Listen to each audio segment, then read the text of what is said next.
একজন কমেন্টে বলেছে, আপু আপনি কিন্তু অতটা সুন্দর না, ওইসব ফিল্টার মারেন, মেকআপ করেন, আমরা বুঝি ফিল্টার মারলে নাকি অসুন্দর মানুষকেও সুন্দর দেখা যায়।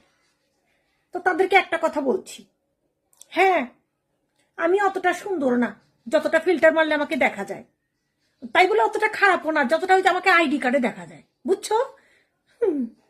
আল্লাহ চেহারা কেমন দেখা যাচ্ছে, সুন্দর করি।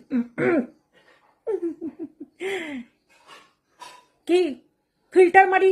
আমি কি চোখেও ফিল্টার মেরেছি?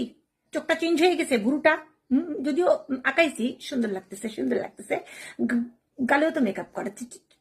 যাই হোক, আমার কাটিং, চেহারার কাটিং তো সুন্দর, ঠিক না? এখন ফিল্টার আছে আমি কি করবো, তাই ফিল্টার মারি। মেকআপ আছে আমি কি করবো, তাই মেকআপ দিই। তোমরাও দাও, কে নিষেধ করতে? খালি খালি কমেন্ট করে অপমান করে।